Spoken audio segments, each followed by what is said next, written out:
Hello, we're back in my 3. I apologise in advance, this one's a bit long, but I'll make it worthwhile, so without further ado, let's just crack straight on. Distances wise, in the past 2 weeks, I've swam fair 13,800 metres, biked a measly 158 miles, and I've ran a fairly embarrassing 27.6 miles. So I've not done too great on the distances, really embarrassed by them, but I've been a bit busy. I've had a lot of stuff to do university wise, had a lot of family stuff. I've been injury ridden. I took a week off running, which explains the poor running distances, but it's going to come back in the next few weeks and then start next year to get bigger. So in the past 2 weeks I've not had a lot on. I've had a bit of a lazy 2 weeks. So I've had 2 cross countries, each within a week of each other, so there's no time for recovery, and then you have stuff in between. First cross country, 8 heads Durham, didn't go so well. It was a super hilly, dry mud. Feet sank in, couldn't get them out, it was horrible. I thought my calf was going to snap, I just thought I'd take it easy. Second cross country went a bit better. I said I would start off at an easy pace, and you get your dad shouting down your neck. Don't let him pass you, don't let him beat you, speed up, push it on. You've got to push it on if someone's shouting at you. So I sped up, pushed on, had a good race. So photos and videos from those 2 races look fairly good. They should be here right now. If you've got us on Instagram, you'll know that I post them quite regularly.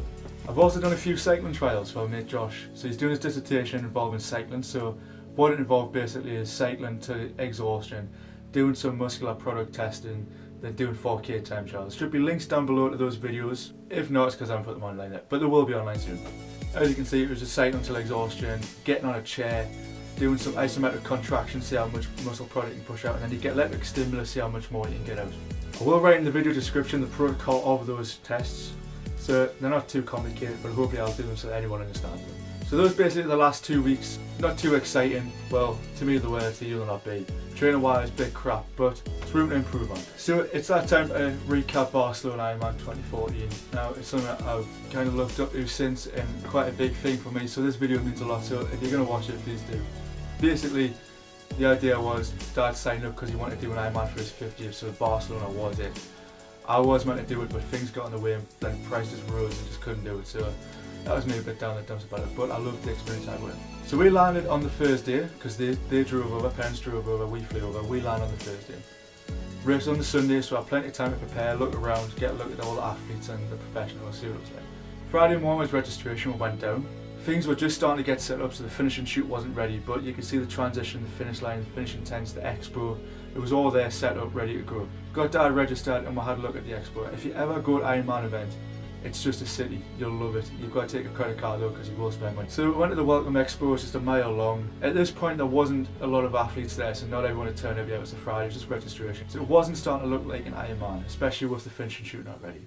Saturday though, that was the bike check-in where you take everything to transition. Everything had to be in transition the day before, otherwise you couldn't race. That's when things got a bit crazy. Everyone was there. It was just like a metropolis of athletes, just everyone there. You can see they've all got their wristbands. Everyone's wearing race t-shirts as a form of identity to say, ooh, I've beat you, I'm better than you.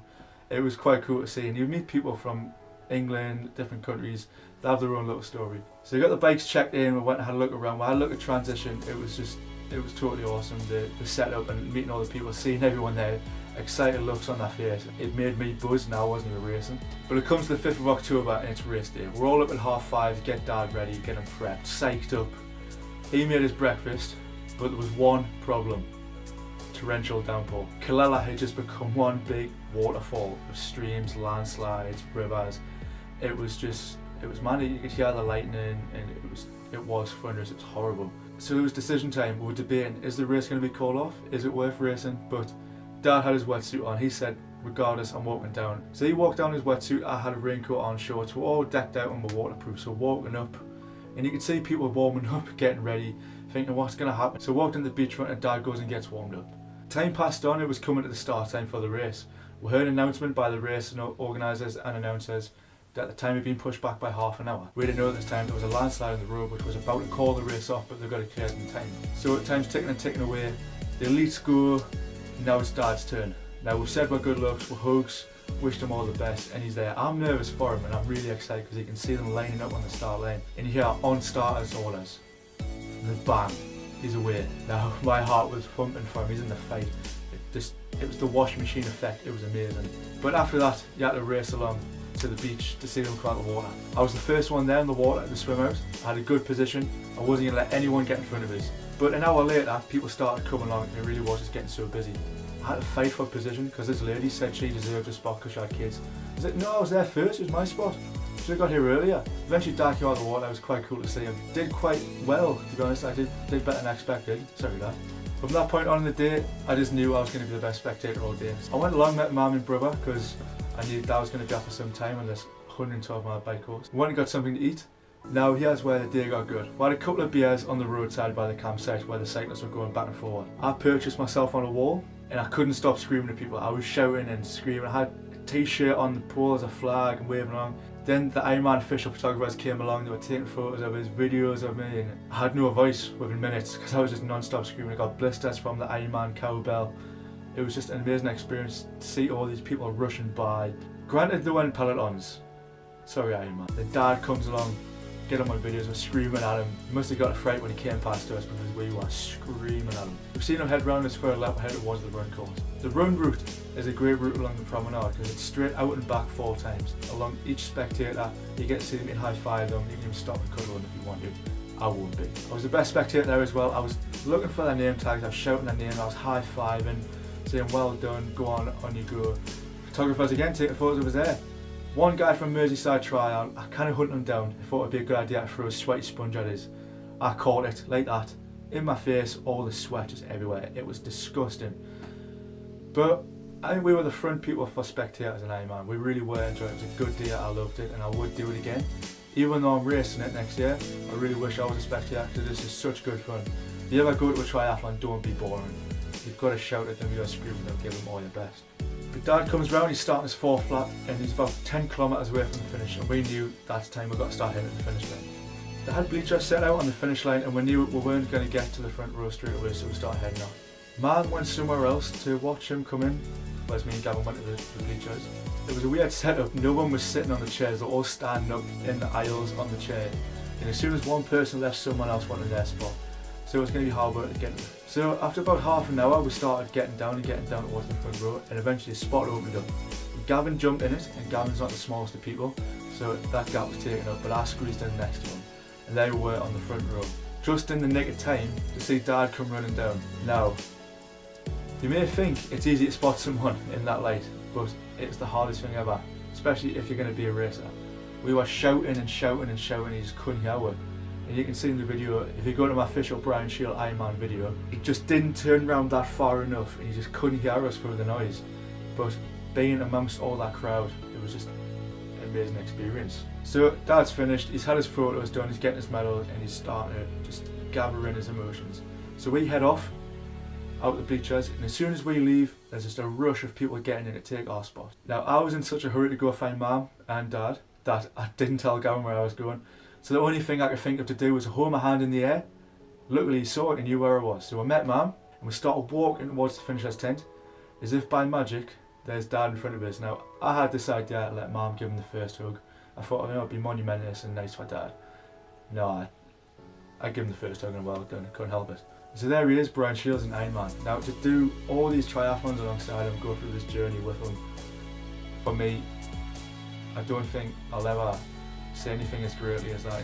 To know that I've helped someone get there because of me helping him. Dad got there, it is just amazing to me. But he's finished, and the first thing he says, want McDonald's chips. He's just done Ironman, you want McDonald's. He used to say we'll head off to McDonald's, he just couldn't get through it anywhere, queues all over. So we decided we'll go get him showered, get washed, come back down, have a meal. You have to get your bike out of transition. So me and Dad walked along the transition to get his bike. But because he finished earlier than expected, there was still a lot of people out on the course, and I mean a lot of people out on the course. The run route was quite bizarre. It went through and around transition. So when I was waiting for Dad to get his bike, something amazing happened. I was standing there all day screaming and shouting my best at runners, and a lady stopped. She was running, she stopped next to us, and she just lashed her arms around us and said thank you for the support. And I don't know why, I got really humbled by that. She was putting her best effort and stopped to say thank you. She was from Great Britain and she was on her last lap, and she said she thanked me all the way for her support. Now that was just, it was really nice. But after that she took a big handful of my crisps and I thought, well I can't eat them anymore because I can't contaminate it. So I started feeding people as they were going past. That was really bizarre. But Dad's got his bike and we're walking along, and just what else do? You have to scream your best at runners. So we're helping them along and we're going home at the same time. So our campsite is on a hill, and it was like that, on a hill. He's just done a full length Ironman. He's climbing this steep ass hill with a bike and his bags. So we knew the next day he was going to be in pain, but there was an award ceremony and we had to go find out who won. So we paid for the award ceremony, free beer, free food. It's just a spectacle. It was amazing. The announcements were quite comical. They were really funny to listen to. They did the Kona announcements, but we didn't want to stick around because we knew if Dad got a Kona placement, he'd have to take it and we couldn't afford it. So we left by then. But the day after Ironman, I went through my emails. And there's the email, the great email that I've ever gotten, saying you're in for Ironman Barcelona 2015. I knew straight there, that's where it started. The hard work starts now, 1 year to go. Granted, I haven't done the hard work, but I will get there, and I can't wait.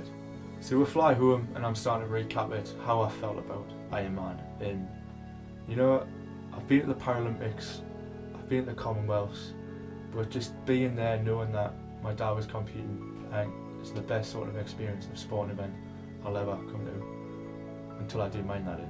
So that's just a quick recap of Barcelona 2014. If you've got any questions about that or anything to come in the future, or just any questions in general, just please post them, because I noticed there wasn't any questions on the last one, so please post questions. Over the next 2 weeks there isn't really a lot coming. I don't have another cross country till January, but I've got one more cycling trial and that's it. So it's a boring next 2 weeks for me, but I'll make the most of it training whilst, get through my injuries and just get over any bull crap that I've got to be back, because I know I'm struggling with university right now. But I'll get over that and I'll get another video. So thanks again for making it this far. Until the next video, bye for now.